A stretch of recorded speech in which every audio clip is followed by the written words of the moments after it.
You're listening to Bourbon, Beards, and Belvederes, the podcast where whiskey, cigars, and beard products aren't just a hobby, they're a lifestyle. Hosted by Adam, Paul, and Jerry, three guys with real experience, full beards, and even fuller glasses. Each episode serves up thoughtful tastings, laid-back cigar talk, and honest takes on beard gear and beyond.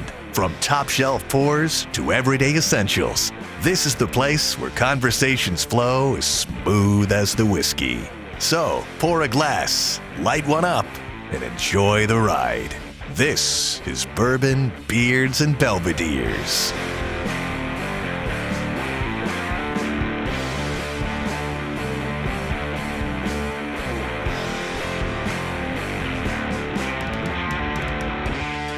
Welcome to Bourbon, Beards, and Belvederes. I'm Adam.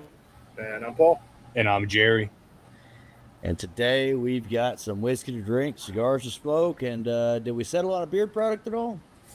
No, we'll have to do that for next week. Okay, no beard product at all this week. So we'll just stick to the to the vices this week. Just like always, we're going to start with the palate warmer. I believe, if I recall, I went to Paul first the last time, so I'm going to go to Jerry first this time. What are you drinking, sir? Me and Paul do a tasting like quarterly, and I had a little bit left of a Dark Arts bourbon finished in toasted Mizunara oak stave. So finish off that little sample because my sample collection is getting out of hand right now between this show and then all those other sample or tastings and stuff I do. So it was about a half ounce, so I figured I'd pour it up real quick, finish it off. That's a good one. You see that the new quarterly tickets just dropped yesterday. Yeah, I got them. That for that tasting. Tim Swite does that tasting's going to be fantastic. That's a flagship. Yeah, phenomenal. Heavy hitters on that one. Our flagship whiskey. Find tickets on Eventbrite. It's an awesome 2-week back-to-back tasting. There's 8 different distilleries for each week, and they send out samples. And most of the time, it's harder to find kind of stuff. You know, it's good. Smaller distilleries. Yeah, smaller distilleries. A lot of them never even heard of before. We get on and we taste them, and me and Jerry text them back and forth like, "Holy shit, this is good! How do we get this?" Why don't you send me the link for that? Because I would like to possibly jump in on that as well. Yep. If you don't mind, send me the link for the got that, Paul? right. Yep, I got it right here. Okay. Damn, it's getting dark. Paul, what are you drinking, sir? I grabbed. What did I pour? Oh yeah, I went a little light to get the palate started. I grabbed the Kentucky Creek 80 proof Applejack, which is a nice little fruity apple pour. I'm also had a couple of these today. These Old Pros. These are fantastic summer beers. They're Gosas, which is like a tart salt beer. Yep. There's a little salinity to it. It's very got some lime tartness to it. Warm days, these are super crushable. I like these a lot from Union Brewing. So so I got a little bit of everything going on right now. So that was called Old Pro. Yep, Old Pro from Union Brewing. I want to say Union is local to me. Yeah, they're out of Baltimore. Okay. Very cool. They're good. All right. So I went with I got my hands on the Penelope Havana. Nice. And I got my hands on 2 of these. And it's only 95, or not, I'm sorry. It's only 93 proof, but it is very fucking good.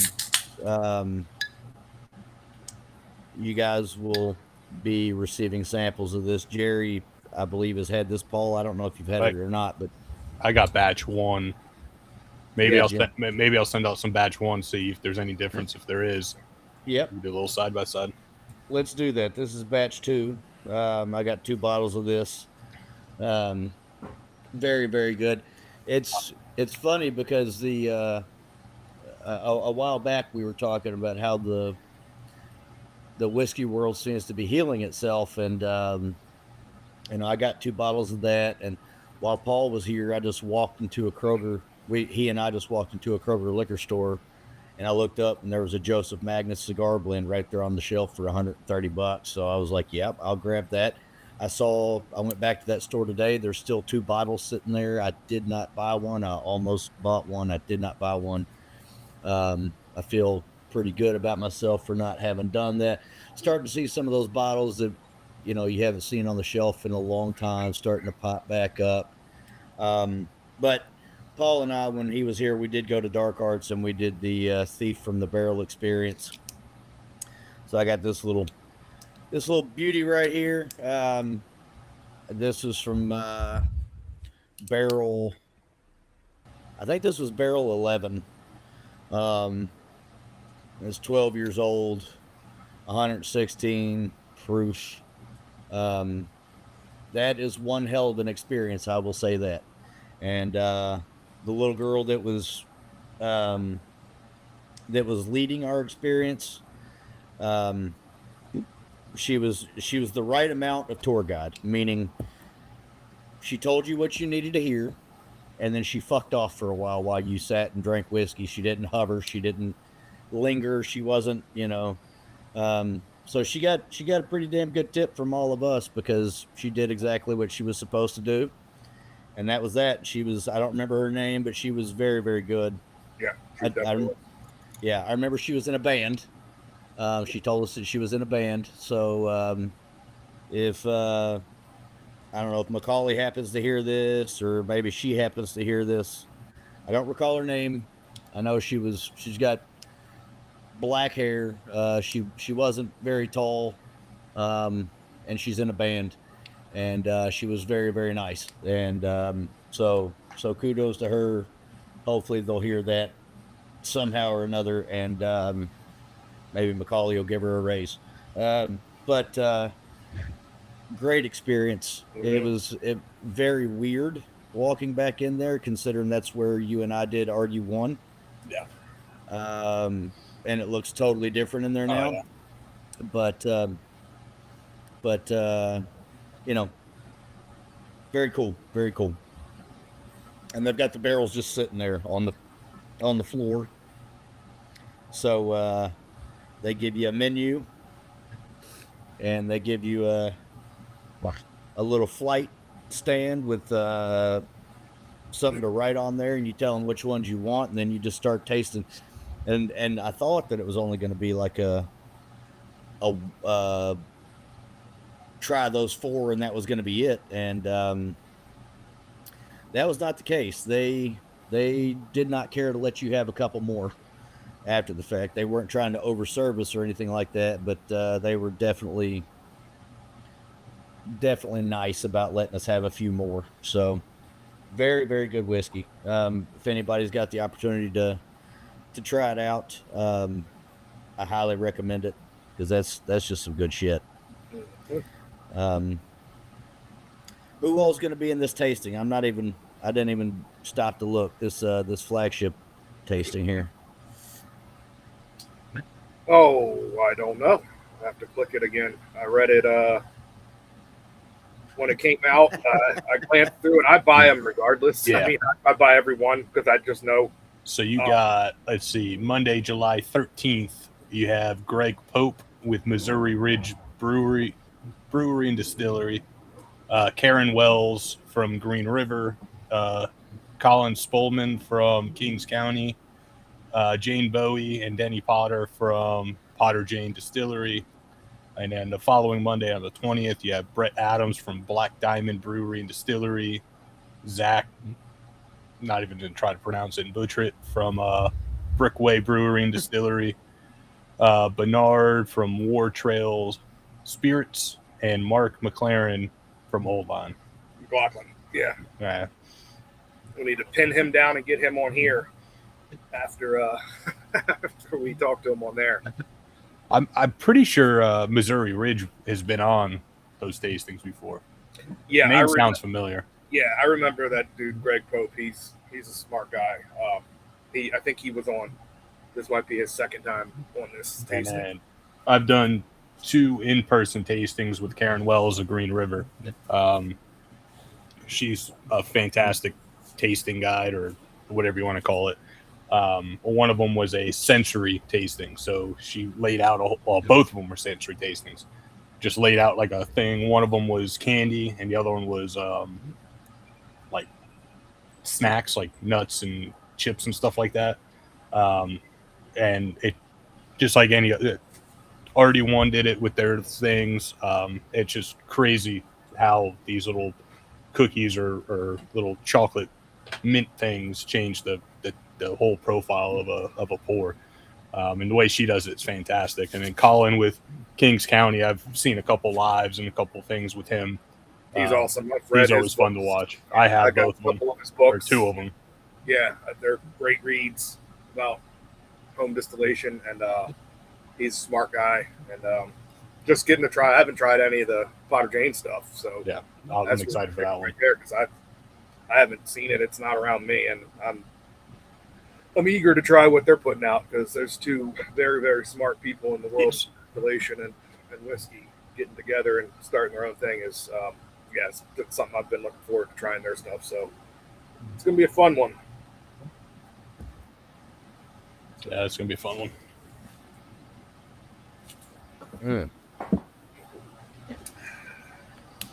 All right, well, Boys, I don't know about y'all, but yeah, I was gonna say my palate is warm. yeah, I need a little something stronger than this apple juice that I drank to start. Well, let's go ahead and start with this J. Mattingly.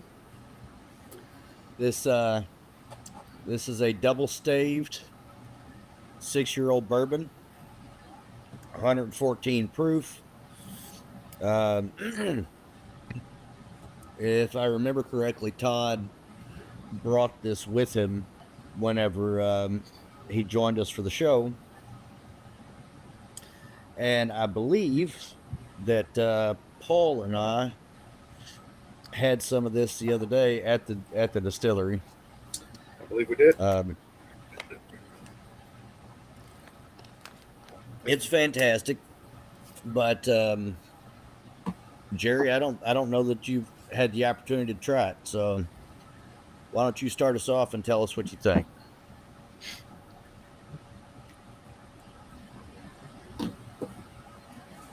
It's a very sweet and fruity nose. Do you know the mash bill on this one? No.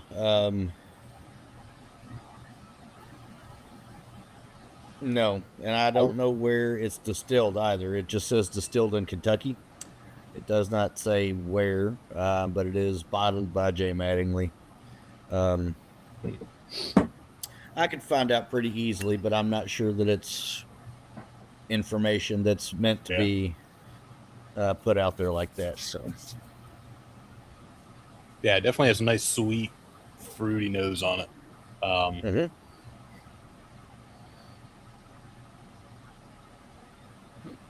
I like the nose. There's a little bit of savory on there, I think. The ethanols, I don't. Other than the dark arts, this is the first thing, or the second thing, I guess, that I've had today. And the ethanols just keeps popping out at me. Yeah, there is a savory note on the nose, definitely. I also get like a little hint of it's like candy vanilla, like a vanilla taffy or vanilla Tootsie Roll, one of those. It's not like vanilla bean.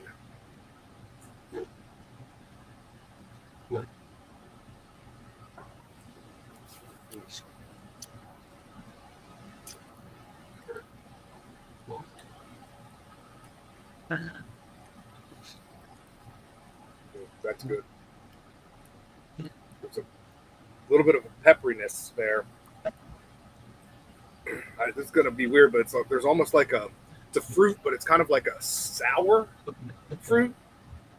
I don't know if it's kind of because there's a sweetness there too. It kind of reminds me of those those little sour watermelon candies, because there's like a fruit there that's not overly sweet, but there's a little bit of like a tartness or something. Hell, it could be coming from the fucking sour beer I'm drinking too. Who knows? But To me, it's coming off as like a pear. Okay, yeah, it's like a delicate fruit, like a pear or like a watermelon, not something poppy. It's not like a bright right. fruity. It's a little fruity with a little bit of something else. But that, as you were saying, black pepper on the mid palate going into the finish, it's just like someone's cracking black pepper into the back of your throat. Yeah, I like that a lot. And it's not. I know a lot of times people say black pepper when it's like a spicy finish, but it's a black pepper finish. Yeah. Like it's not just because it's 114 and spicy or hot.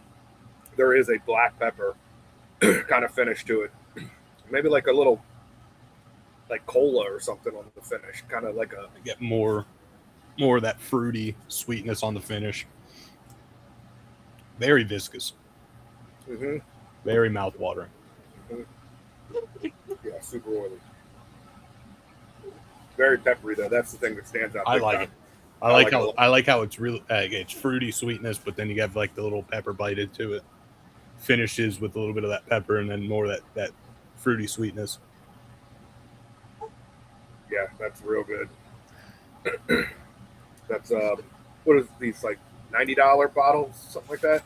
Yeah, something like that. I don't know because it was free to me. Right. I think I saw when we were at the distillery. I think there was somewhere right in that $85. J. Mattingly's a little more pricey, and there's a reason for that. They put a lot of work into a lot of work and care into the quality that they put into the whiskey, and the whiskey that they choose to put their name on is generally going to cost them more. So of course it's going to cost everybody else more. That's just the way that it goes. That's capitalism. But generally there's, and so at a certain point, they were tasked with creating a more affordable bottle for the enlisted men in the military, enlisted men and women to be able to afford. So they did, and I believe that one was like $85. That was their more affordable bottle. But that's just how it goes sometimes. I remember last year, I think it was last year for Halloween or the year before, they did a Halloween release, but it was a blended product at 100 proof versus the cask strength or the 115 or whatever that they typically do. And I want to say that one was like $50, $55. But it was also, like I said, proof down to like 100 or 90 something proof. But most of their cask strength stuff is going to be, I think the cheapest I've seen is like $75. But it's fantastic stuff. And the one thing I like that they do is they're not just buying a barrel from, say, Green River and MGP and then slapping their label on it. They're aging it with staves and doing blends with it. So they're actually doing something with it versus just slapping their label on it, like some brands do. We walked through their whole warehouse and their aging room and saw all the barrels and stuff. Yeah, they're not just relabeling somebody else's stuff. They're putting their own spin on it. So, yeah, definitely look out for this brand in general. The disc pour is fantastic. If you haven't already, Paul, go from the cigar to the pour. Yeah, I just had to relight because I was yapping. The cigar is awesome, by the way. Oh, yeah.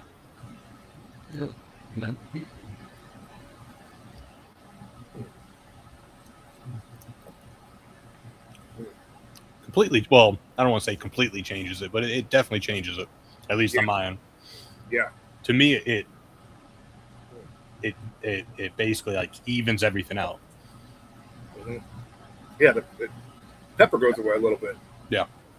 The fruitiness kind of dies down. The pepperiness dies. Like it all mutes. It kind of mutes. Doesn't like, not in like a bad way. It just. Yeah, it's not as complex going from the cigar, but it's definitely still. You still get all the notes. It's just muted a little bit. Mm-hmm. Yeah, no, I like that. That's a good pour. Indeed. So let's move on to this second one before you guys get talking about that cigar, so you guys can compare that cigar with this whiskey and on and on. You know the deal. You know what we do here. Paul, tell us what we're drinking. Real quick, if you guys hear anything, the sky's just opened up here. So, all right. We are drinking some Willett Purple Top. Not the expensive single barrel stuff. It's the small batch that, at least here in Maryland and obviously out in Kentucky, they're starting to scum shelves again. Starting to hit shelves here too. Yeah, I want to say $79.99, something like that. 79 or 89, something like that. I think I paid $79.99 for mine. I saw it. I've been seeing the green top, the rye. Oh, green top's been around for a while around here. It's been a while now where that's starting to. And that was allocated 2 years ago, and now it's starting to be on the shelves regularly. And then I was in the store a couple months ago, and I saw the purple top right next to it. I was like, "Ooh!" Got my eyes lit up, and then because I was thinking it was maybe one of the single barrels that got snuck in there, but it's a small batch. It's one we're drinking is 128.6. We were looking into it a little bit before we started recording. Looks like their small batches are roughly 50 barrel blends, and it's usually between 125 to 128.6. I guess that's their highest one they've done so far. So that's what we got, the 128.6, and it's the Willett Purple Top Bourbon. I don't have the bottle in front of me. Is it 6? Is it age stated? No, it's not. Okay, so it's small batch blend of bourbons. It's not young. It's got, I would imagine, it's probably 6+ years of the majority, if not everything, that went into this batch. But if it's not age stated, we will never know. Yeah, I just looked it up. $74.99 at my local. Okay, yeah, I'm almost positive I paid $79.99, but it is what it is. Yeah, I don't remember what I paid, but I know it was within that range, probably. I know I sent you guys a picture of it, so let me. This one's saying. Let me look back and see if I can figure out aged how in much hand-selected white oak barrels for 4 years. It hadn't been that long ago. Oh, look, it's stupid Claudio.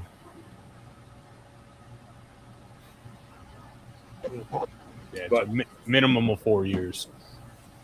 Okay, so yeah, minimum 4 years. I mean, it's definitely got some age on it. I remember really liking it. Sent you guys samples. Adam sent samples out. We were thinking we might have had a different proof, but we ended up having the same proof that we sent out each other samples. So we got 2 samples of the 128.6, which is most likely the same batch. If not, it's the same proof. We were like to try this up against like a 125 or something just to see. Probably not vastly different, but 50 barrel batches, a couple different proof points. There might be some variance to them, but we'll have to save that for a later date when we come across another bottle on the shelf with a different proof. But that being said, this one is the 128.6. What do you guys think? I think I got it for $60. Well, you got a bargain. Yeah, you did. $60. Yeah, that's a steal. Is that a total wine? Yep. I'll have to check my total swine and see if they got it for that cheap. Yeah, yeah, you definitely should. I definitely bought it at one of the better liquor stores that I go to.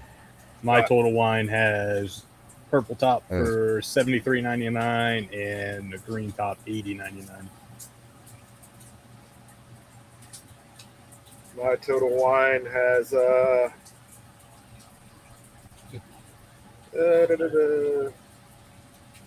they got $145 for the single barrel, but it's out of stock, and it does not look like they carry the purple top Willett bourbon. Shocker. Damn it.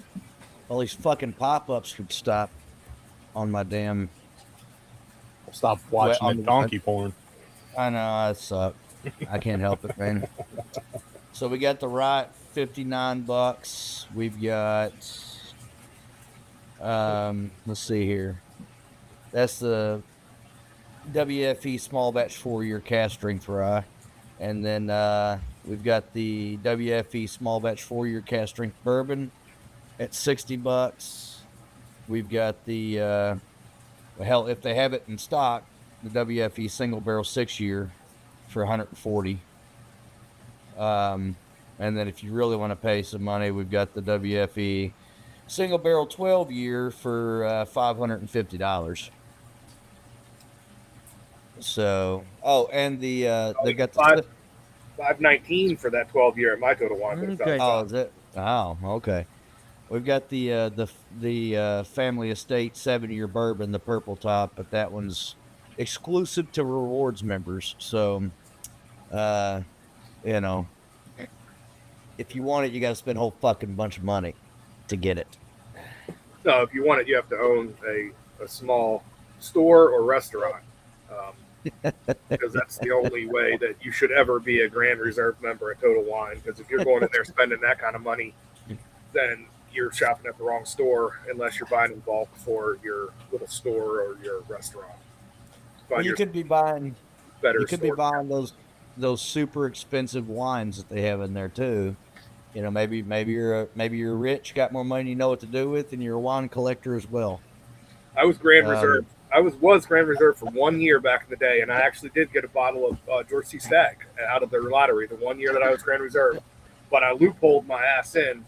I think I've told this story before. Right at the end of the year, they had some event for Christmas that they were doing. It was like 10 times glassware purchases. So I went in and bought like $70 in Glencairns and like rocks glasses and things like that. Gave some out as gifts, kept a bunch of them, and I ended up getting like some crazy amount, like 7,000 points or something stupid. It was like some loophole that they didn't think of, that you could just go and spend like $70 and just buy yourself a ticket into their lottery essentially. And I was looking at it. I remember doing the math. I was like, well, yeah, I got to spend like $72 in glassware, and I get to enter the lottery. And so I did, and I ended up winning the ability to buy a George T. Stagg at cost, which was fantastic. But going the regular route of just buying, crap bottles and being hassled and telling, oh, try this. If you like this, you should try this crap from California that we have our money behind. This is Jeffrey's favorite store. Try this one. Shut the fuck up. Get out of my face. I'm here for a reason. Get in and get out. Yeah, every time I go in, I feel like Ron Swanson in Lowe's, where that guy comes walking up to him and he just looks at him and he goes, I know more than you, and he walks off. Yep. Like, that's how I feel going into Total Wine. There's been times. Do what? I said, I'm going to start. I just popped into my head, but every time I walk in there and that fucking old man in the bourbon aisle comes up and it's like, what are you looking for? You looking for anything special? What do you drink all the time? Yeah, I can help you find something. I'll be like, well, actually, I'm really looking for something that's comparable to Malort, because that's my favorite absolute spirit. If you have anything that tastes like Malort in the whiskey section, I'd love to try that and see what his fucking sales pitch is after that. Well, his heart might explode. He'll I'm sure. Try this Wilcott. Yep, it'll be something with a little horsey on the fucking label from California that Total Wine owns the fucking brand. I'm sure they'll be like, "Oh, this tastes just like Malort. You'll love it." And they're not wrong. That's true. That is very, very true. There have been times though when I was in there and I heard staff giving bad information to other customers, and I just walked up and interrupted the conversation and said, actually do this instead. Don't listen to this guy. He doesn't know what the fuck he's talking about. He doesn't even drink. I'm surprised they didn't ban me from the store. Wouldn't have been that big of a loss if they had, but regardless, I got mine at Total Wine for $60. Good price. I mean, and it is, and I'm one of those that's somewhat in the minority when it comes to Willett products. Not all of them are awful. A lot of people, they give them shit. I don't dislike the pot still bourbon. I will drink it mixed with something. It's not my favorite. It's not something that I'm buying a lot of, but if I can get this for $60 or the rye for $60, hell yeah, I'm buying that all day long. Shit's great.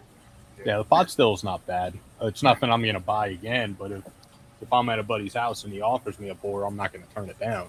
Yeah, it's not horrible. Like it's a decent, awesome bottle. low proof. It's a great bottle to give to somebody who doesn't really drink whiskey or know what they're drinking. That one and Basil Hayden's, those are those Right. gift bottles that are just mediocre inside, but great looking genie bottle on that pot still. But Have you ever been to Willett, Paul? I have not. So that's what they got a gigantic copper pot still that's shaped like that bottle. That's where they got the idea for the shape of that bottle, and they use that as a doubler. And yeah, I've got a bottle sitting right over there. I can see it from where I'm sitting. It's barely got anything out of it, and it's been sitting in that cabinet. Hell, that cork's probably dry as fuck and probably break off, but whatever. It's worth having at least one bottle. It's not bad stuff. You can mix it and drink it, or you can wait till you got COVID and can't taste anything and drink it then. I've had worse. So whenever I get the opportunity to try any of these high-end Willets they've got here, and then their bar that they had there on the premises is fantastic and has some really awesome pours. They've got a ton of old granddad pours in there that you don't even see at Jim Beam. Speaking of, Jerry, did you ever pop by there and check on that 15-year or whatever the hell it is or the single barrel, the old granddad? The old granddad. Yeah, it's all sold out right now. Of course it did. Yeah. I've looked around here too, and I've still not seen it. I'll keep my eye out. If I see it, I'll let you guys know. Awesome, appreciate it. I'll do the same. It's just gonna it'd probably show up down there before it shows up here. I can get it on secondary for $150. No, I'm not paying that. No. It's apparently it's an annual release, so it's only going to be coming out once a year. So might have to wait until this time next year. Who knows? So there we go. So there's the infamous egg salad sandwich and a 3-liter of Old Granddad from the 50s, I want to say. That sandwich is fucking incredible, by the way. So was the Old Granddad. I'm sure, yeah. Rub the salt in the wound, Jerry. It tastes nothing like the Old Granddad nowadays. Oh, I'm sure of that too. Yeah. Well, we've had some Dusties in our time. We've come to find out. That's a glorious sandwich right there. Yeah. That egg salad sandwich is phenomenal.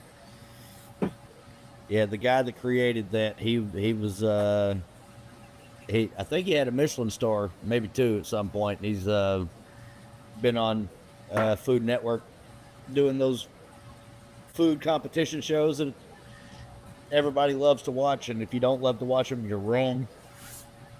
But that's an awesome egg salad sandwich, and this is an awesome whiskey. It's kind of funny that we accidentally picked up the same fucking bottle. But it's worth it because, it's great. This is good shit. Now I've got all this left in this bottle, and I've got that whole 750 over there. I'll probably just pour that out into there, so in that way at least I've got one empty sample bottle in this house. And I just sent those out to you guys. I had to take some. I had to find some of the old samples that I've had sitting around for a while that I didn't bother to touch again, and empty those out just so I had some bottles that I can send you guys samples in. We have loaded each other down with the samples. First world problems. Yeah, for sure. For sure. Well, how are you guys feeling about this with the cigar? And how are you guys feeling about the cigar in general? I'm obviously in my house here, so I'm not smoking. Yeah, cigar's fantastic. You have one, so you'll have to smoke it at your leisure and let us know what you think. We've had a bunch of cigars from this company. Yeah. Love this brand, love the company, love the owners. This is the Dissident Plasmatic that we're smoking. There's the label right there. It was, I want to say, 2024 release, and it's the name's a tribute to the band, the Plasmatics. Wendy O. Williams was the lead singer. I'm not super familiar with that band, but it's a punk band. This is I had the stats on the cigar pulled up just a second ago. You got There it is. Got it. out of the Oveja Negra factory, undisclosed wrapper of Sumatra and Connecticut, Ecuadorian binder, and Dominican and Nicaraguan filler, 5.5 by 52. This website saying MSRP is $12.50 a cigar. Release date April 2024. Yeah, and it's a nice barber pole design with Connecticut and Sumatra barber pole. I'm enjoying the hell out of it. I bought a 5-pack, sent you guys cigars. I thought I'd smoked one of these before. I thought I smoked one when we had Josh and Sin on the show with us, but No, you bought these afterwards because they said something about this and the Heretic about something. I don't remember what we were talking about, but they were talking about those. And I went online and found the Heretic. You went online and found these, and we ordered them. that makes sense because I was going through the humidor and I had 3 in there, and normally I have 2 when I buy a 5-pack because I smoke one immediately and then send you guys 2, and then I have 2 left. But I had 3 in there, so this was my first time smoking this one. Yeah, this is the other one, Heretic. Yep, I got that one. I just saw that one when I was digging for this one, so we'll have to smoke that one there soon too. But yeah, I mean, like I said before, we're big fans of this brand, the company, the owners. We've had them on once or twice? Once. We'll have to get them on again though. It feels like we've had them on more, but it was like a 3.5-hour episode. Yeah, we talked about them a lot because we drank their cigar batch that Sin had a hand in from Penelope, and we're a big fan. This one, for me, I mean, it starts out super like almost like creamy. It's got a great mouthfeel. It's like kind of bready. There is some black pepper to this too, which was. I would say it matched up with that first one with the black pepper in there. That one being like sweet and fruity. This one being like a creamy, like woodiness with the pepper spice. It kind of worked well together. Then it kind of gets into, I'm in the second, third. There's a creamy like nut profile. Like it's kind of like almost not peanutty. It's not like peanut butter, but it's like, I don't know, like almond butter. It's some kind of nut butter. Like you get that distinct like nutty flavor. And there's the creaminess still just goes through it. It's great mouthfeel, produces a ton of smoke. Fantastic burn line. Yeah. It's gone out on me once, but that's just because I left it. Produces a bunch of smoke. I really like it. I mean, this is fantastic. It's a good one. I want to say if you bought a 5-pack, it was more like $10 a cigar than the $12.50 as a single, which is common. But no, if you can still find them out there, grab some of these plasmatics. These are really, really good. I'm really enjoying this one. Yeah, I'm almost medium-ish. The pepper makes it medium-ish. I'd say medium. Yeah, probably not too far past medium. No. Without that pepper note, I might even say medium to mild, but that black pepper note in there kind of gives it a little bit of fullness. And I'm starting to get. I got more sitting behind me in this humidor. I'm starting to get. When you go to like a football game or arena, they have those people making like those candied nuts or whatever. Yeah. I'm kind of getting a little bit of that kind of note like that. Yeah. And there's always that one that kind of, I didn't completely get burnt, but it's a little bit past the cooking, getting a little bit of that, like that smoky, not, like I said, not so much burnt, like a charred nuttiness I'm getting towards this far into it. Yeah, that's perfect. A perfect note, because it's not peanut, like it's a nuttiness, but it's like it's kind of like a mixed nuts. It's like if you roast it like that dirty E. coli infested bar bowl of nuts that you have at a dive bar where everybody puts their fucking dirty fucking fingers in. It's like that just mix of all these random nuts. You don't even know what half of them are. If you like toast it and roast it, that's kind of what it is. It's like a light subtle nuttiness. And it's going fantastic with this Willett. Great with this pour. Like it went well with the J. Mattingly. Like that was a solid pairing right there. But this Plasmatic and the Willett 4-year purple top is fantastic. Yeah, I finished the sample that Adam sent, and I had the sample that I sent. And I had to pour a little splash more because it's before we get into this pours on me. This is a great pairing. I mean, it goes really well together. So Adam, when you find the time to pull out one of these Plasmatics, make sure you pour yourself a pour of this purple top Willett small batch and give it a try, because it's pretty damn perfect, the pairing. I definitely will, but given some of those notes, I am quite anxious to hear what you guys have to say about the cigar with this next pour. I agree. I was thinking the same thing when I just mentioned this pours on me, and I looked at the label, and hey, it's one of those fucking weird nuts that are in the goddamn bowl with all people's dirty dick fingers. And it's also one of those nuts in the little kiosk that they're mixing with the cinnamon nuts shit. Yeah. So let's get into this.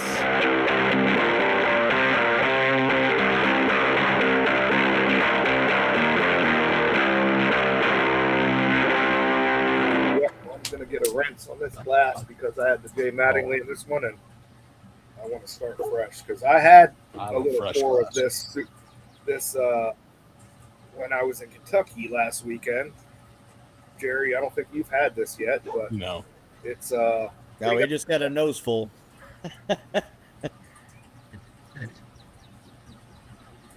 Yeah.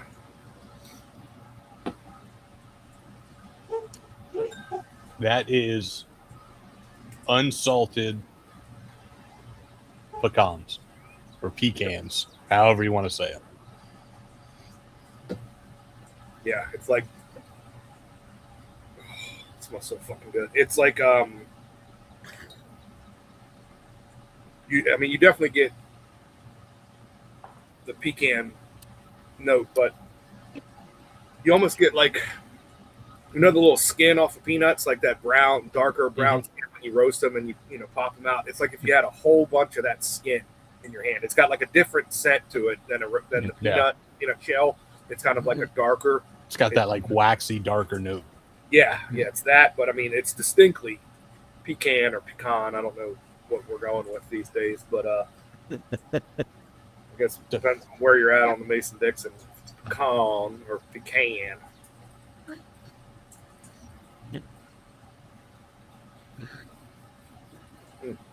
And it carries right over to the Ballard. It damn sure does. It's my brain tells me to grab that pecan out of that whiskey and eat it because my brain's telling me there's got to be one floating in there for that much flavor to be in there. And I kind of wish there was just a mushy pecan in the bottom of this jar that I could eat right now. To me, the nose and the palate are different. The nose is an unsalted, almost unroasted pecan or pecan. The palate is one of those cinnamon little pecans that you get at like the fairs and stuff. Like I get a little bit of cinnamon in there. I get a nice roasted nuttiness in there. A little bit sweeter. It's definitely sweeter. There's that roasty quality that's amped up more so than, like I was saying, like the roastiness from the peanut skins or whatever the hell you call it. That skin, that waxy skin is that note's still there. Yeah, but it's bigger. Yeah, but it's that to me, it's definitely one of the. I don't at my work. The concession is called the Nutty Bavarian. I don't know if that's the same thing around or if that's just what they call them. But you have the pecans, the almonds and cashews. I think they do, and they roast them in the cinnamon sugar stuff. That's what I'm getting. It's the pecan version of it. Yeah, that's real good. Hats off to the chef. Now the chef thanks you. It was very, very easy. We just took some clear rye whiskey. We won't talk about where that came from. Fell off the back of the truck. Yeah. Put it into a jar with a spent stave and some raw pecans from the peach truck, and left them sit. The pecans still exist in the jar. They're right over there, so I could definitely get those out. So it's basically just the pecans and then the stave thrown into a clear liquid. That's it. That's it. So you know what you need to do. I don't know how much of the nuts are left, but you need to make a pecan pie.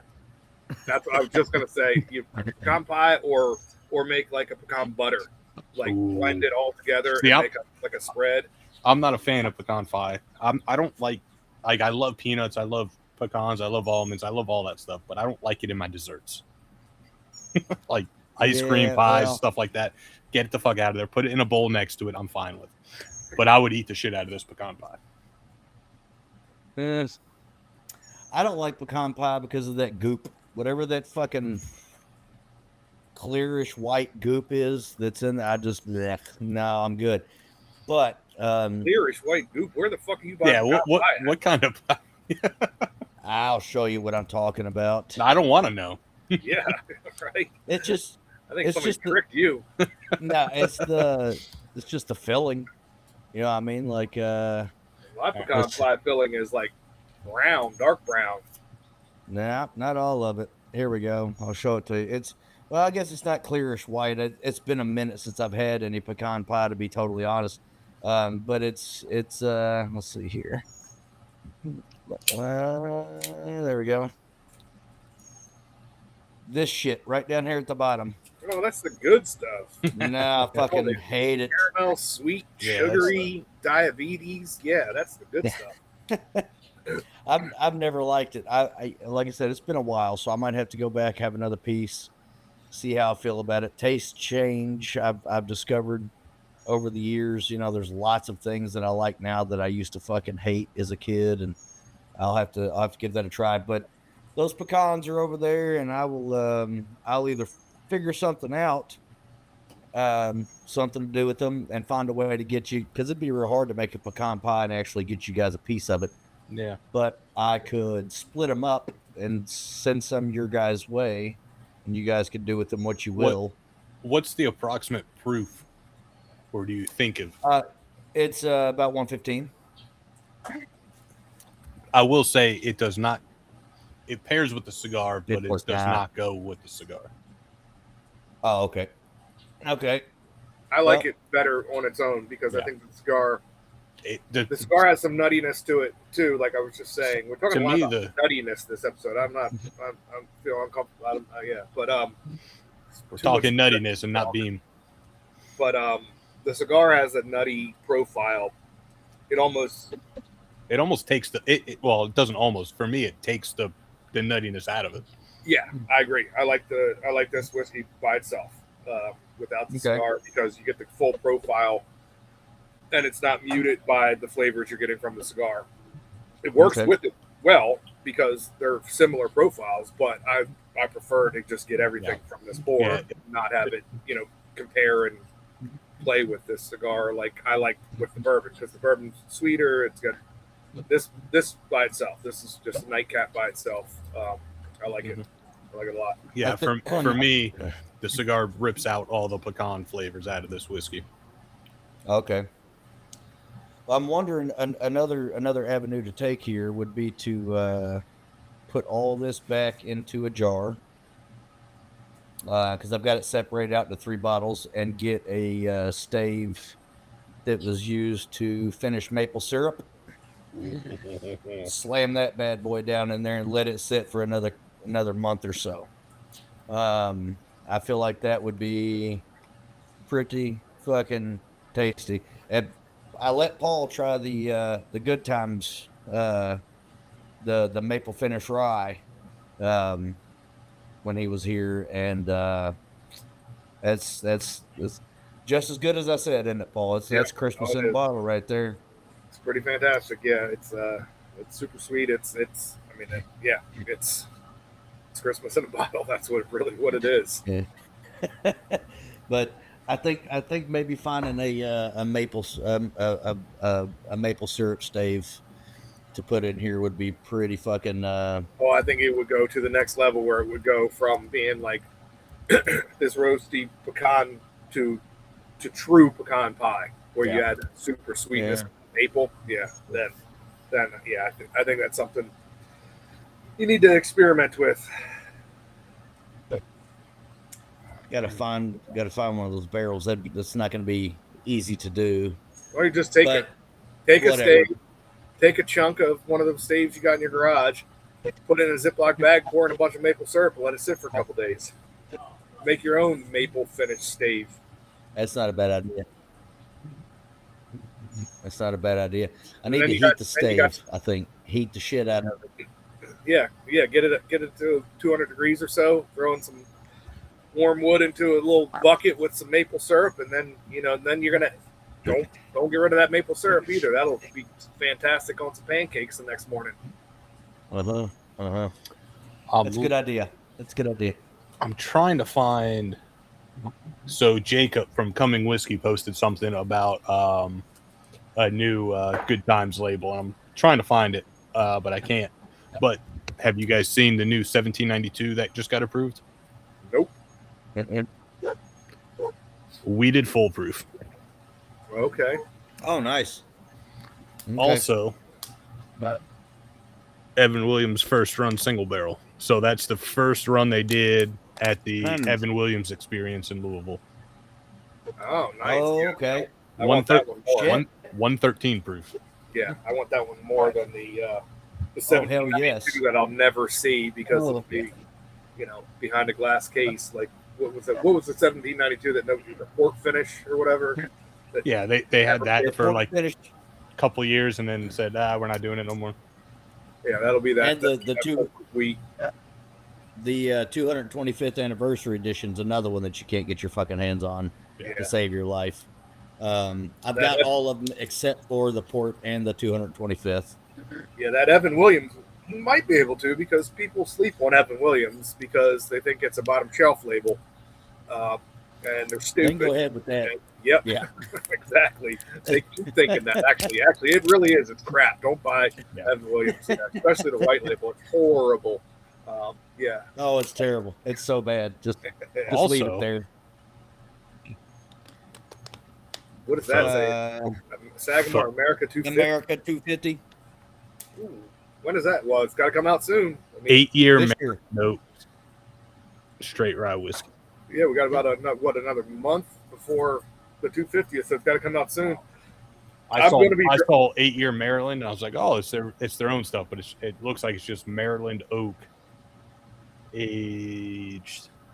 I know, distilled and bottled by Sagamore, so they have 8-year product now. Well, they have 10-year product, I believe. I believe they're up to they have their 10-year out, I believe now.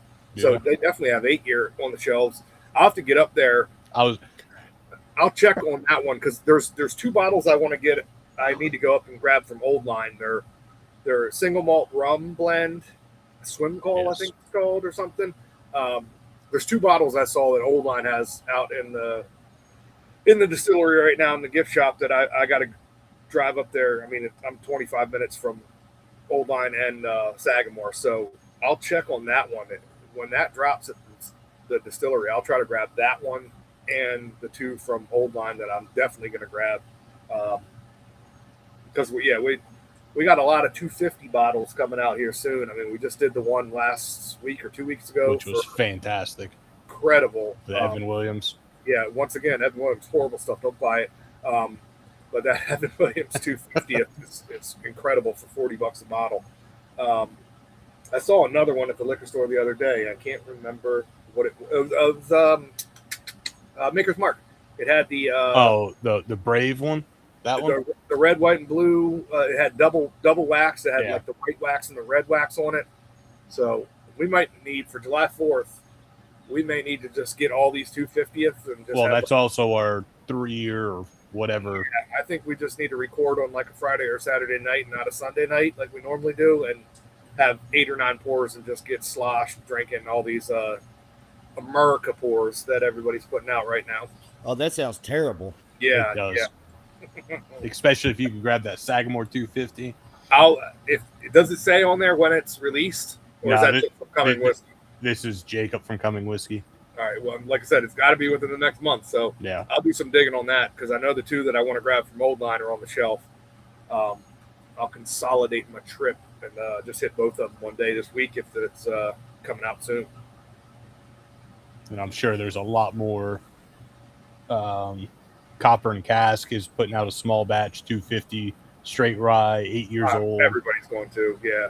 So we'll just keep our eye out and just grab a few, and we'll have to.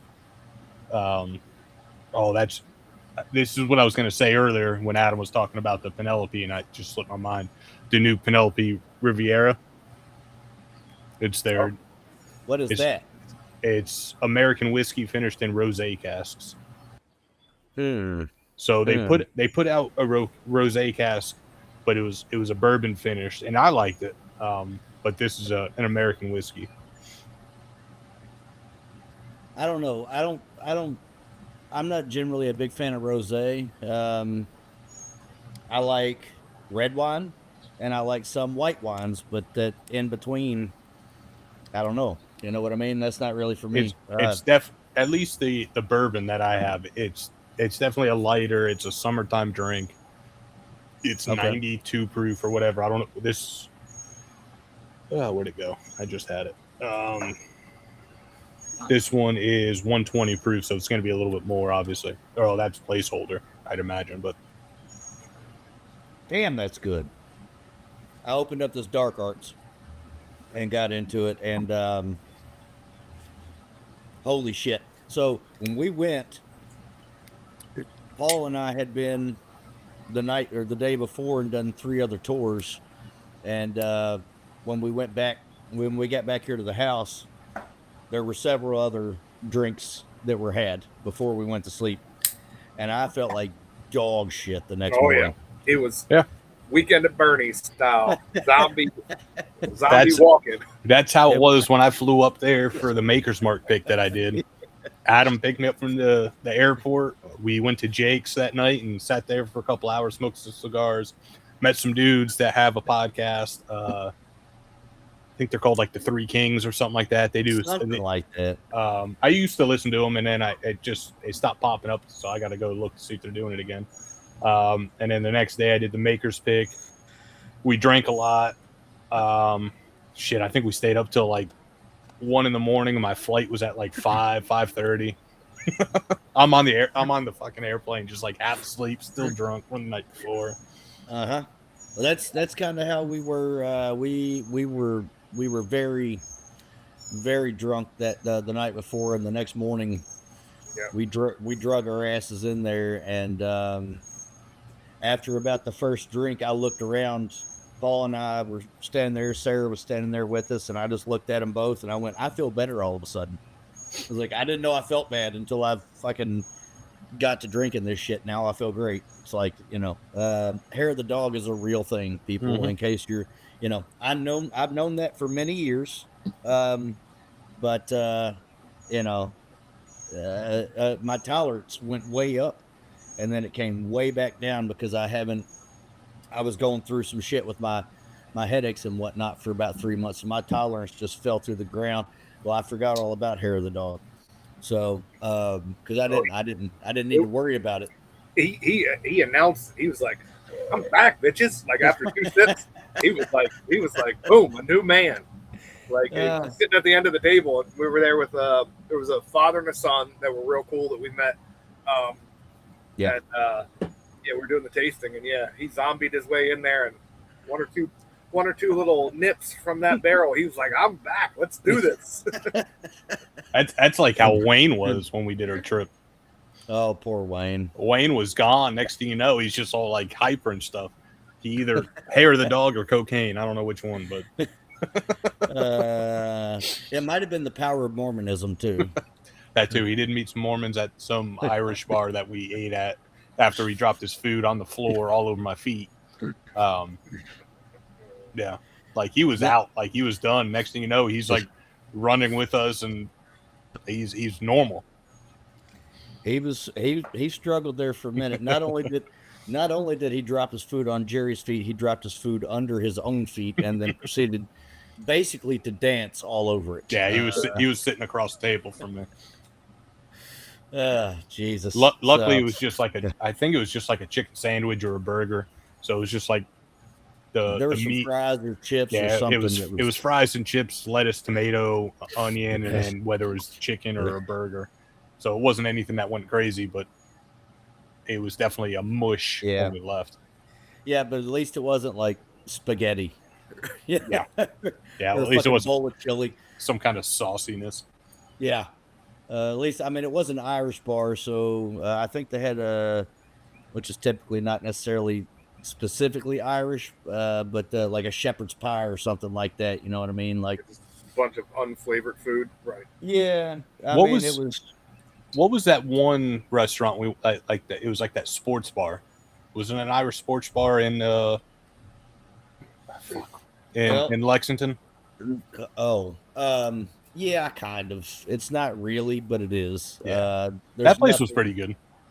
Yeah, it's all right. It's got. It had I can't remember the name of it. It had like that open face sandwich that all of us got. We had we went last weekend. We had thinking back, like our foodie experience was good. Right there with the whiskey experience, because we started off with fantastic overpriced like little bites at what was that place called? Distill 33. What is it? The Hotel Distill. Hotel Distill. They had the 1933. The 1933 Society. Adam had to crack the code to sneak us through the wall and get us into the speakeasy, and there was some, very expensive but delicious bites there, just like little bites. We had the cocktails there. Wagyu pot sticker had a Wagyu pot sticker, and that was fucking great. Had a meat plate for charcuterie plate, and which was fantastic. And then we walked right downstairs in that same hotel and had just banging ass tacos. So good. And that bar downstairs had more pours than I've seen in a long time. Than like many bars. There's not many bars I've been to that have more pours than that taco bar that's in the basement of Hotel Distill. So we had some great pours there, incredible tacos, and they were reasonably priced tacos too. And then we had the food truck at Whiskey Thief, which was good. We had pizza. What was that place called? The Goodfellas. Dave Portnoy pizza place. If anybody knows what I'm talking about, you know what I'm talking about. And which was incredible pizza. Oh, fantastic. They got breadsticks like the size of my femur. And an amazing whiskey selection. And then we had that fucking sashimi restaurant we went to. Omakase. Oh my God, that place was incredible. I had every fucking sea urchin that's ever lived in Japan on my fucking plate. I got like the chef's plate thing or whatever, and I think it was like 20 different bites of different sea life. It was incredible. The guy comes out first, he gives us steaming hot towels and says, just rub this all over your hands and your face. And it was awesome. And it was like a strip mall kind of, I didn't think a whole lot of it going in. I was like, oh, this would be good. It was incredible. It was so good. We had all kinds of goods, sushi and sashimi, and you got a bunch of different rolls, and I got the chef. Oh, such good food. Such good. That's one thing about Lexington is that we have an insane. I don't remember where we rank nationally, but I think we've got one of the highest restaurant per capita counts in definitely in the state, but certainly in the country, I think. And generally, it's pretty fucking good just about wherever you go. And I think that Paul didn't expect a landlocked Lexington, Kentucky sushi restaurant to be as good as it was. That shit's fantastic. It's so good. It was incredible. It was fantastic. The presentation, the service, the atmosphere, it was awesome. That restaurant was incredible. And then we finished the whole trip off back to the airport with that fucking little ginger bitch. And that was pretty much the summation of our trip. Got the biggie bag from the old fucking redheaded stepchild, Mrs. Wendy.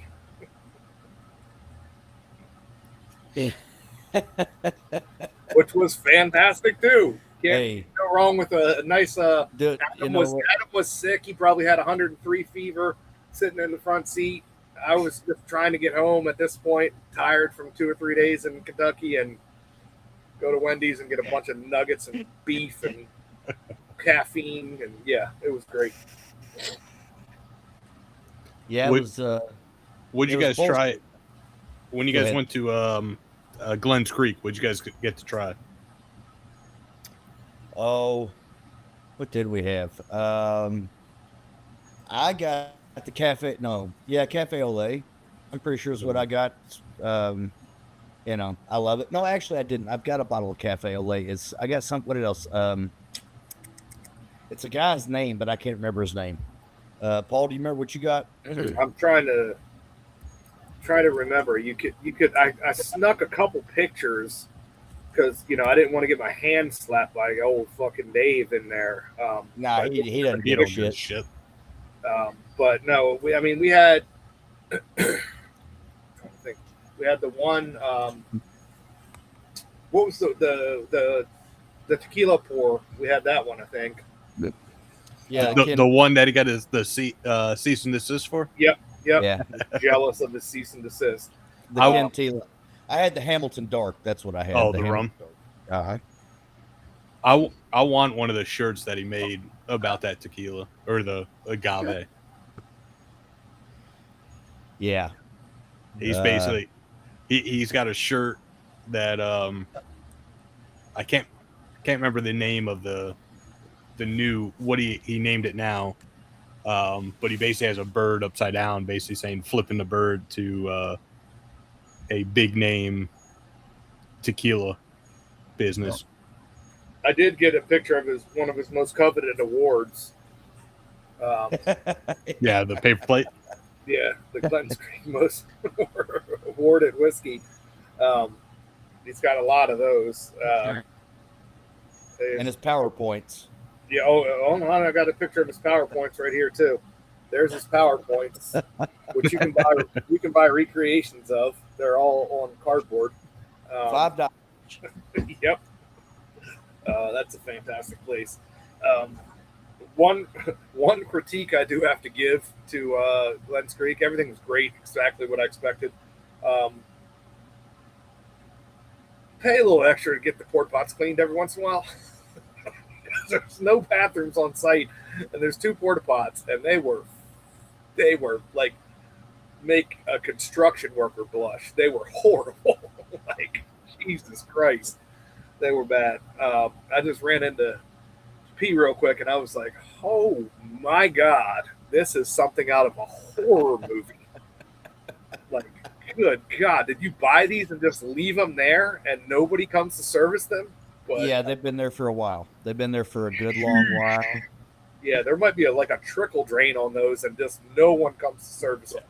They're covered in the distiller's mold, which is to be expected on the outside. Who cares? But on the inside, it's so much worse. And there was a couple of women who came in and luckily were late after we were 2 minutes late, so they got the wrath of Cranky Dave. As we started to get it, they came in and took the rest of it for being late. And yeah, she was walking in. I was walking out, and I was like, "Good luck."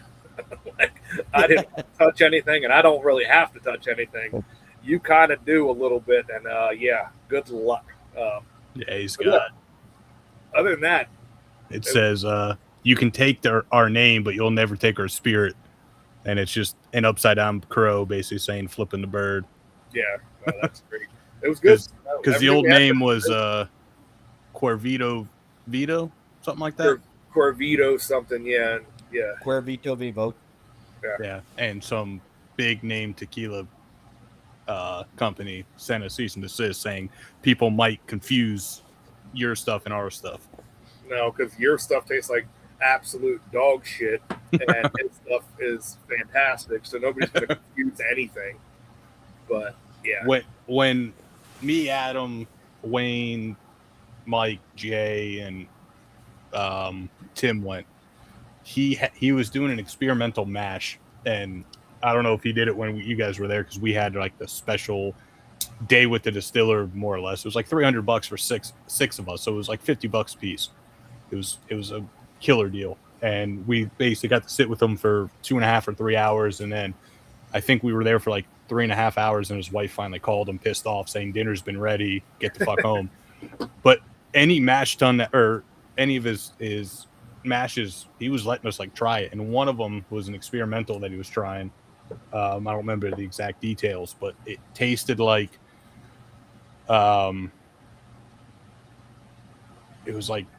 it tasted like you were eating like Mexican, like black beans, salsa, and corn tortilla chips. I think he was using like a blue corn or something like that, and it tastes like tortilla chips. They were dipping in like a black bean salsa. It was fantastic. I don't know what the name of it was. It was one of the experimentals he was messing with. One of his doesn't he have one called like Cobb or something like that? Yep, Cobb. I had that one. I think it was like a one-off of that, and it was the mash was fantastic. Yeah, the all corn or super high corn. Yeah, something like that. 99 or 100% corn, I think it was, which was bubble gum. I mean, it was so good. Yeah, but I think it was a one-off of that, but he used like 3 or 4 different types of corn or some shit like that. And it, like I said, it tastes like you took a chip and dipped it in black bean salsa. Yeah, no, what they're producing is incredible. Like it's definitely a you like it or hate it stuff. Like it's not some stuff that you're like, it's all right. Like you either love it or hate it. And there's some stuff that I love, and there's some stuff with his stuff I'm like, nope, can't do it. But that OCD premium, the stave and barrel, fantastic. I love the OCD and the OCD premium. Adam, you hated one of them, right? Well, excuse me. Initially, the very first bottle of OCD that I ever had, I fucking hated. It tasted like straight up orange peels in a bottle. And then I tried it again about a year later, and I still hated that. But I have since had 2 or 3 bottles that I fucking loved. Yeah. So much so that I've got a bottle of the cigar batch right over there as well. The premium I was able to try while I was hanging out with the blue collar guys at their old studio. It's a single barrel pretty much every time. So it just depends on what you're going to get. Yep. As to whether or not you're going to like it. But the ones that I've had since and everything else that I've had from them has been absolutely incredible. Everything. That Crimson Crow is probably one of my favorite whiskeys of last year. Yeah. You know? Side note, I thought I was drinking the J. Mattingly. I took a sip of the pecan, and it fucked my world up there for a second. I was just like, what the fuck is that? I've definitely done that. I literally have like a half a sip left, and I got my J. Mattingly over here with a good half ounce or quarter ounce pour in it, and I thought I picked that one up, and nope, it was the pecan, and definitely screwed me up there for a minute. Yeah, I've done that drinking a Dr. Pepper and thinking I had Coke in my cup or vice versa. I was like, oh my God, this is not what I would. Not that it's ever bad to have one or the other. Dr. Pepper's my jam. Coke, I'm good with if I can't get my hands on some Dr. Pepper. But yeah, it definitely throws you when you're not expecting what you've actually got. Oh, So, see the new Dr. Pepper coconut cream? I hate coconut. Yeah, I hate love coconut. Why we keep talking about nut? I love. You coconut. keep bringing it up. I don't know. I saw it at the goddamn store, but I don't do sugar. Yeah, I saw it at Target. Coconut zero. I don't do coconut coconut. zero. I don't really do sugar. So I need that coconut zero, but I love coconut flavoring, and Dr. Pepper coconut sounds incredible to me. Nope. I want all the sugar and none of the coconut. No, Dr. Pepper Zero is pretty good. Or Diet Dr. Pepper. I don't disagree. If I can't get regular Dr. Pepper or any of the variations thereof, I'll take a Dr. Pepper Zero or I'll take a diet. But I would rather have regular Dr. Pepper. And I would also, yes, absolutely. I wish that I saw something, it was one of these posts on Facebook where it was like, do you support such and so doing this thing, even though it's not something that's actually within the realm of possible, or may not necessarily be within the zeitgeist of anything they've been talking about doing.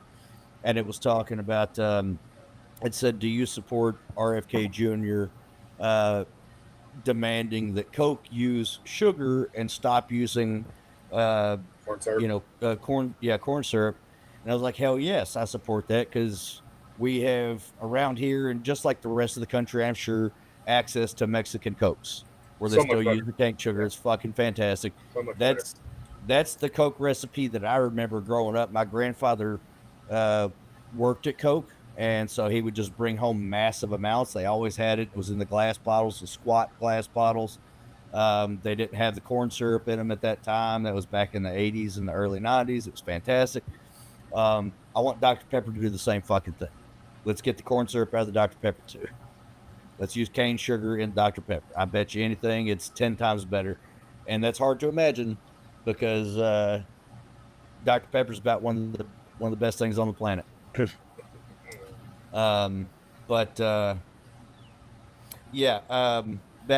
to the whiskey. How do we get to Dr. Pepper from the whiskey? I forgot already. Because they're both delicious. Well, that's true. Paul brought up the coconut cream bullshit. He did, but I don't remember why. We went from OCD number 5 to coconut cream. You said something about Dr. Pepper, and it popped in my brain that I saw coconut. I think it's coconut cream Dr. Pepper. Because strawberries and cream is the best Dr. Pepper that's ever been made, and I'll fight you. It is good. It is good. But side note, since I'm smoking this plasmatic, I happened to look over. I showed this bottle earlier when I was talking about St. Coburn, but this bottle right here, I just poured a little nip of. Yeah, I got it right there. It's great. To go with this cigar that are both from essentially from the same brand, and that's a pairing right there. Plasmatic with this Penelope Cigar Batch 1. I'm pretty sure that's what she fantastic intended. Yeah, I think she said that she prefers this plasmatic with that one. It opens this whiskey up to like fruit notes that I never remember getting before. And I don't know how, because there's no fruity. I don't know, but this is a perfect pairing. So I just found I think it's the same website you picked these up off of, a 5-pack of these cigars for $62.95. So I might end up grabbing some more. These are fantastic. I mean, everything from them is fantastic. Let's be honest, but these are really, really good. Beautiful cigars. They smoke perfectly. And with that cigar batch. And I know a little super secret spot that still has that cigar batch. So do I. It's overpriced where I know where it's at, but I think I'm still gonna have to pull the trigger and just go ahead and do it. Because how much is overpriced? I'm getting dangerously low. How much is overpriced? What's the MSRP? Do you remember? $79, I think. I think it's $109. That's Let not me- too bad. Let me check it's something. difficult to bite that $30 or $40 bullet, but it's such good whiskey. Like, yeah, So there's a store. I don't go in much. Not for any particular reason. It's just a store I don't go in much. Last time I was there, which is when I was picking up all the eggnog for our eggnog shootout, they had Oh, a yeah. shelf and a half of it. Still. really. And I see it around here every once in a while. So, and everything's $79, $85, $89. So, it might not save you too much, but Yeah, no, I need another bottle. I can't let this one go. I mean, it's such good. It's such a good bottle. I mean, it's one of my favorite whiskeys of the year, and we've had it with a couple different cigars. This one might be the best pairing I've had. For science, I'm going to have to do a couple more for our end of the year episode, but this pairing is probably going to be talked about again in about a month. and then staying on Penelope, you see the new Old Fashioned bottle they have coming out.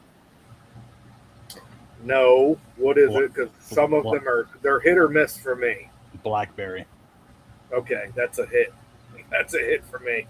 I can't imagine that's not going to be fantastic. There's one of them I was not a fan of, and I'm trying to think what it was now. You had the peach, you had the black walnut, and then you had the apple. So the peach, I thought It would was love. too sweet. It was way too sweet.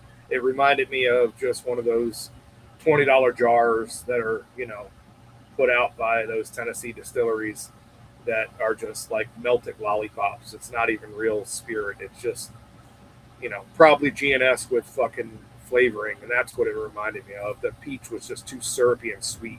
The black walnut I remember liking a lot. Black walnut was good. Yeah. Blackberry Old I Fashioned. hope they don't do the syrupy crap, So the Jolly Rancher taste. The peach I liked, but I had to throw in another ounce or two of either I put in a toasted single barrel, like a Penelope toasted single barrel that was a medium to heavy toast. The Architect was good to put in it, but I had to put some extra whiskey in it to kind of die that back That's the what I did. sweetness. That's what I did. And when I did that, it was fantastic. I used the peach, I think, as my simple syrup essentially for old fashions, because it was so damn sweet. That was my sugar component. So you got a big spoonful of it in with some good Edwin Williams 100 or Old Granddad 114 or whatever my stock old fashioned go tos are, and that's how I got through that bottle. But it was a little syrupy sweet for me. So hopefully this black cherry is Blackberry. Oh, blackberry. Okay. I thought you said black cherry. Blackberry. Blackberry's good. Black cherry's better. Yeah, the black walnut was I'm really going to buy it. Don't get me wrong. I'm going to buy it because I love everything Penelope does, and I'm going to have to try it. But it's probably not a pour on its own. If I'm guessing, it's probably going to be too sticky, too sweet, and it's going to have to be cut with some really good 110-ish proof bourbon to make a good old fashioned. Yeah. Mike Palladini says our Blackberry Old Fashioned brings fresh fruit, a fresh fruit forward element to our timeless cocktail.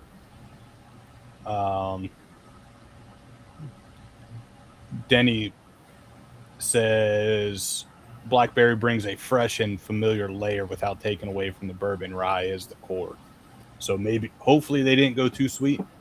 We'll see. I mean, I know they got some feedback from the other fruit ones they did. So hopefully, and they got money to back them now, so they can do whatever the fuck they want. So hopefully that'll be a good one, because that sounds good to me. Because where were we, Jerry? We did the blackberry lemonade at Jack Daniels. It's starting to get to that time. My slushy machine is I just cleaned it. I'm about to do some blackberry, First Jack thing Daniels, and some lemonade here with the next couple days. Yeah, it's getting to be about that time where those fruit lemonade slushies are going to be a crucial part of my outdoor life. So yeah, hopefully that one works out. Yeah.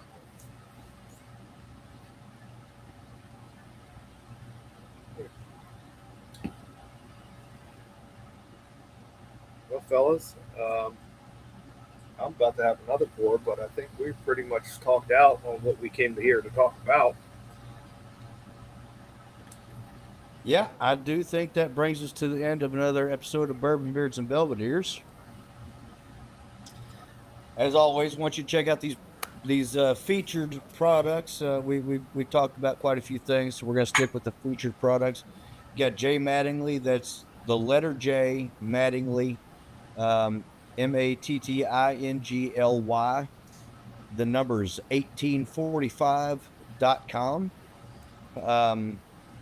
You're going to check out Willett and all of their products at KentuckyBourbonWhiskey.com.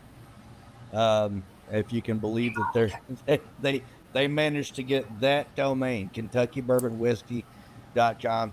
And then these Dissident Plasmatics, the plasmatic cigars from Dissident Cigars, you're going to find them on a bunch of different sites. The first one I came up whenever I searched it, whenever I Googled it, halfwheel.com, gives you a nice little rundown of what they got going on there, how much, or I'm sorry, not how much it costs, but the links and the ring gauge and all the specifics of that particular cigar. And I'm sure you can find these cigars in a bunch of different Yeah, they don't. online places to buy. They don't have their own website, I don't think. No, but you could get Dissident Cigars on Instagram, Sin Coburn on Instagram, and Joshua Coburn on Instagram. They all follow Josh Coburn. He's he's always posting inspirational stuff. Boost And all your that. fucking day. Look at him in the morning. Check his page out every morning because he's big on posting inspirational quotes on his little cue cards, and yeah, he's a cool dude. Yeah, just a great guy, great attitude, and yeah, if you need a little uplift to start your day, follow Josh Coburn on Instagram or whatever other socials he has. I don't do all the other ones, but yeah, he's a good follow. Yeah, and they're good folks. We had a good time having them on here, and we're going to have to make sure to have them on again.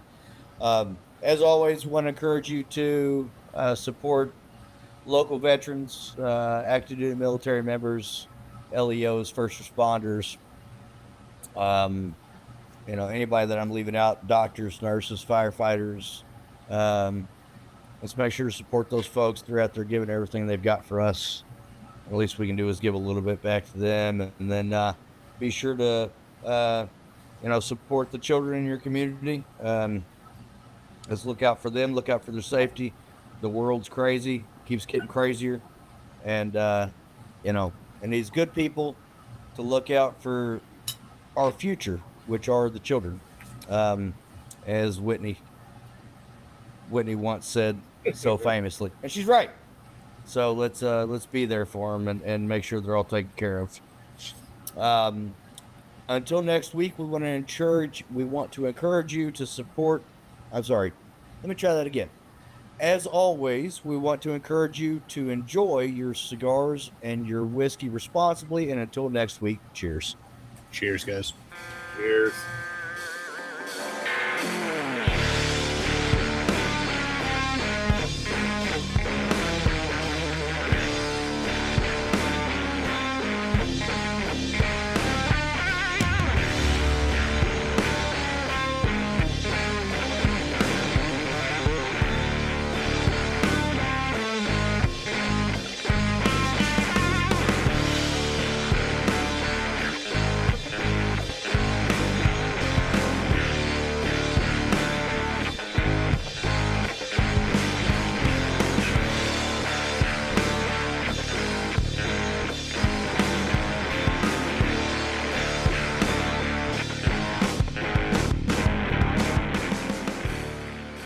Bourbon Beards and Belvederes is produced by Adam Bolden, Paul Rousseau, and Jerry Ullman.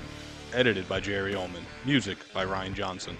You can find all of our links on our website at bourbonbeardsandbelvederes.com and at beacons.ai/bourbonbeards and belvederes.